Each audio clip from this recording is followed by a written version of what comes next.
Welcome to today's Emunah Minute. This week we have the incredible privilege to begin Chumash Devarim. And in Chumash Devarim, the Torah begins, Eila hadvarim asher diber Moshe. These are the things that Moshe Rabbeinu relayed to the Jewish people as they stood in the Transjordanian lands, poised and ready to enter into Eretz Yisrael. And Moshe Rabbeinu begins to list a series of locations. Lavan, Chatzeros, Di Zahav. And Rashi comments, and Rashi says, we've looked around and we don't find any place with these names, which leads Rashi to understand that, in fact, the names of these places were actually not the names of particular geographic locations, but rather, again, the names represented, I should say, alluded to different averos that the Jewish people had committed over the course of their 40-year sojourn in the desert. So one name alluded to the fact that they complained about the mun. Another place alluded to the fact that they used the gold that they took out of Egypt to build the golden calf. And interestingly enough, Rashi doesn't ask the question, but you could infer from his words that he's bothered by this idea. Why is Moshe Rabbeinu rebuking them now? Some of these events occurred, almost all of these events, occurred more than 40 years earlier. So Moshe, if you're upset about the building of the golden calf, if you're upset about complaining about the mun, why not rebuke them earlier on? Why are you waiting now? First of all, Moshe Rabbeinu is about to die. Remember, Chumash Devarim are his final moments, his final days, weeks, and months in this earth.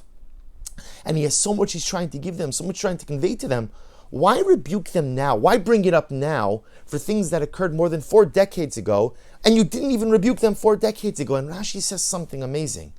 Rashi says that Moshe Rabbeinu purposely waited until the end of his life in order to go ahead and bring up these misdeeds.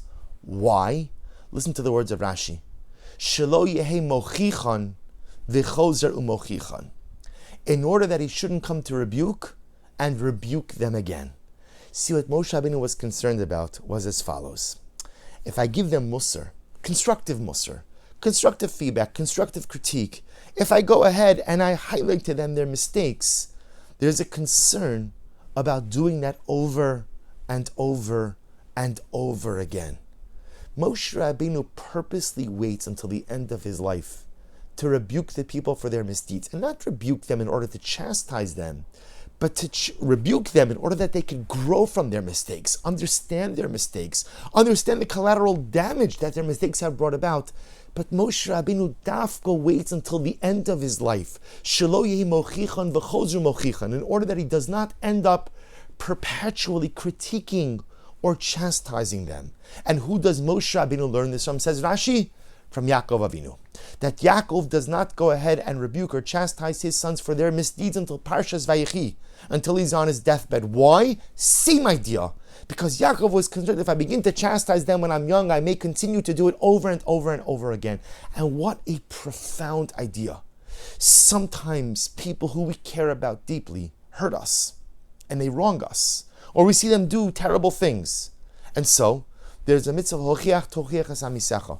There is a mitzvah to give positive and constructive feedback, maybe even rebuke, maybe even musar, when I see someone that I love do something wrong. But sometimes we make the mistake of beating people up, figuratively, verbally, over and over and over again for the same mistakes. Whereas really what I'm supposed to do is give the musar, give the rebuke, give the words, give the instruction, give the critique, and then move on. And then let it go. How many times does it happen in shalom bayis? Does it happen in marriages?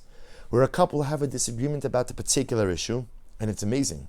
Once the floodgates of disagreement are open, oh my gosh, and you did this. When did I do it? 5 years ago, on the second Tuesday of the month, you did this. But I apologized for that, and you forgave me for that, but yet you're still holding on to it. How many times does it happen that we go ahead and we regurgitate negative history over and over and over again? When in reality, after we hash out an issue, whether that we as a husband and a wife, a parent and a child, siblings and friends, you gotta let it go. You have to let it go. Because there is a danger in regurgitating and in reliving discord and fallout and animosity and disagreement over and over and over. You see, if you constantly bring up the misdeeds of the past, then they have an inability to heal, and you can't create positive relationship trajectory going forward. Who did we learn this from? From Moshe Rabbeinu. And who did he learn it from? Yaakov Avinu.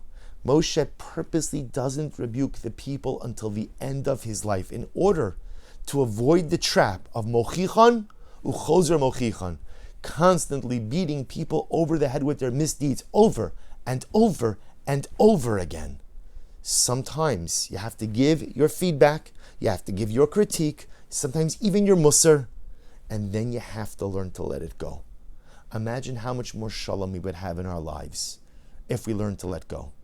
Imagine if spouses, after the fight was done, and everybody forgives and makes up, imagine if they really let go.